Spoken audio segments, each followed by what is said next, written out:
What's up guys, it's Drac, and this is from the Republic of Taiwan. You've seen packages like this over the years now because there's a dude in Taiwan with a 3D printer and a dream just making really cool stuff happen. And I'm thrilled to have another product in from him to do an honest review and unboxing from. So this is from my friend who runs the business JSPB. JSPB is innovative in terms of air blasters. They were one of the first fully 3D printed blasters on the market, period, I believe. Like, they're doing really good work. They've started with this urban ops initiative. Like, they're doing just a lot of cool stuff. So here we have some instructions. On the front, we've got the DIY kit. We've got the JSPB long scar up here. It looks like there might even be more stuff than I originally expected. I'm always just amazed by how immaculate his instructions are for everything. Like, they're like Lego grade instructions, and I feel like they're wasted on me because I barely read instructions. But we've got a lot of really cool stuff going on. I mean, holy crap, is manufacturing in China just at this level that he can do this sort of stuff? So these look like full 1911 hand scales. Like, they just say extra on them, but like this one is the most dracked out hand scales I think I've ever seen. These are full anodized aluminum with grip inserts on here that have been machined out the back. Like, these are ridiculously handsome, and I'm gonna be honest, I don't even know what they go on. Like, so let's go ahead, let's get in here. Like, this package is far more than I deserve, certainly, like, because there's a lot of cool stuff in here. So we've got the Urban Ops Elite with 12 kilogram spring. So this is our first thing to review, and I mean, is this a fidget spinner? Lee, did you put a fidget spinner on my blaster?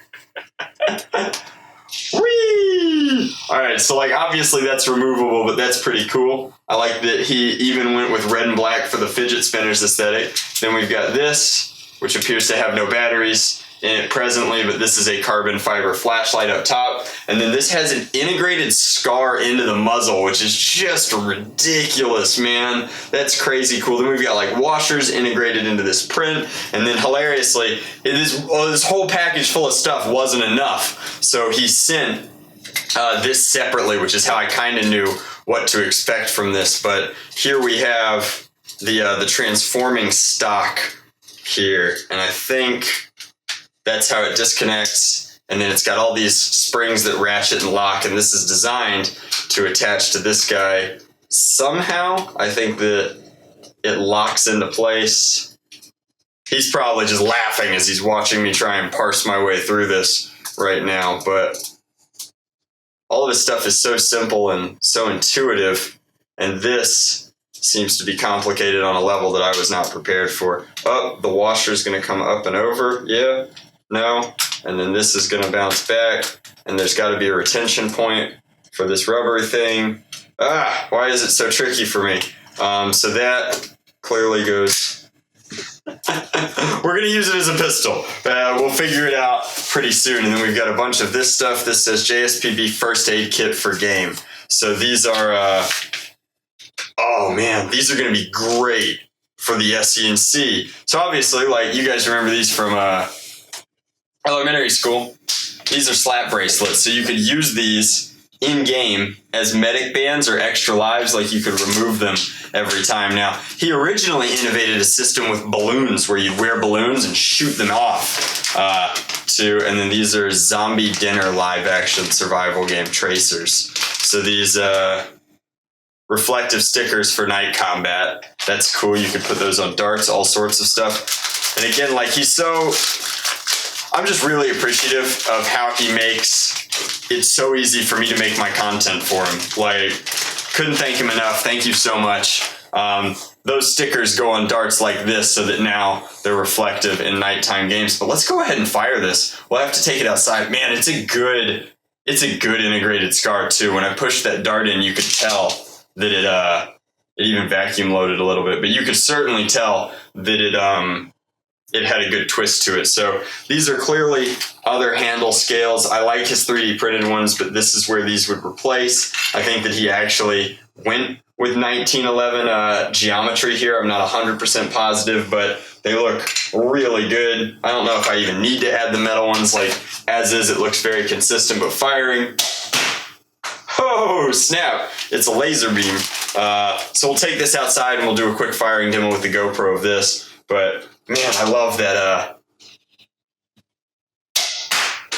These are nice, very, very nice. And then it appears that there is one without perhaps all the bells and whistles. So this obviously has extra rail up here for sights. This has the fidget spinner attachment mounted on the side. This has just metal bolts going all the way through, which I think is for structural integrity. Then it's got this down here, and then this is for the pistol brace, and then this is for the flashlight. So this has a lot of stuff going on.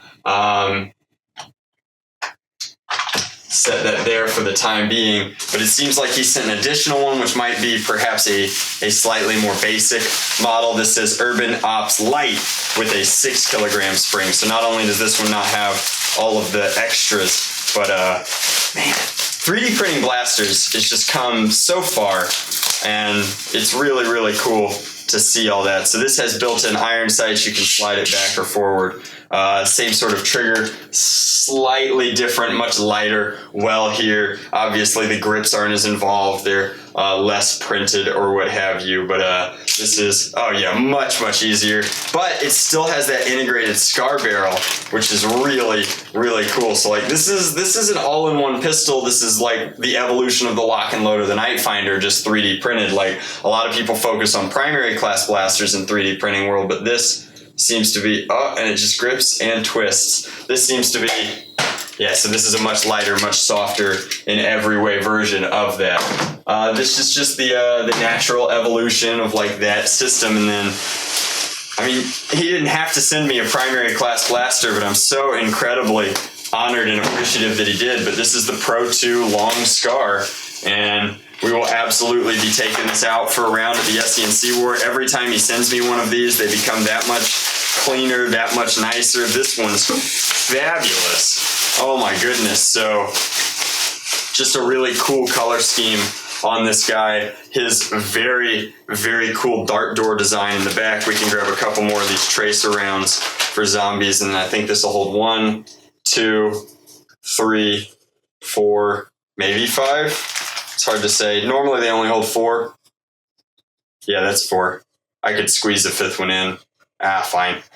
So it might double feed, but you've got the tube coming out through here. You've got the great double pump up here. 1, 2, 3, and then it did double feed. But then this is the evolution of the RSCB with the integrated scars. Like honestly, one of the coolest things about his work is not just how incredibly good he is at contouring and building these 3D printed shells, but really truly like how he integrates the scars into all of his builds, makes them feel like they just belong there. You get that bonus accuracy without having to think about it. So I feel like it's got to have an OPRV, and I'm just hitting it each time. Yeah, clearly we've maxed out our pressure, and then a quick snap. I couldn't catch it, guys, but this is ridiculously handsome, and this is just his latest version of the Pro. Trigger feel is nicer than it's ever been before. There's like an extra retention spring back here, which is debouncing the trigger and just makes that feel really crisp, really nice. This is ergonomically beveled and much sounder than it's ever been before. Like the dual pump is just really cool. The tubing that doesn't go through is interesting. The cheek rest is really nice up here. Like I can't sing this guy's praises enough. The one thing that I did want to make absolutely sure I mentioned is that he told me to have a frosty beverage on hand, because apparently something special that this does is that it has a bottle opener built into it. I know what the washer's for. All right, so if you ever see me at an event and you want to get brownie points, I am not a huge drinker, but My favorite American Iki beverage would be the Purple Haze by Abita. It's a Louisiana beverage, and so that's what this is for when you know you've had a full day of nerfing and you're bored with your fidget spinner and your flashlight's battery is dead. Like, what's left to do but crack open a cold one with the boys? And that is what this stock attachment is for. I was doing it wrong the whole time. It was a bottle opener. So, I mean, huge thank you to JSPB for sending this over. Obviously, all of his links will be in the description box below. If you liked the t-shirt, you can check that out. We're selling our own merch now. It's a big branch out for us, but this is Nerf Chan. She's a t-shirt that you can buy online. As always, much love, Nerf on. Cheers, Drac out.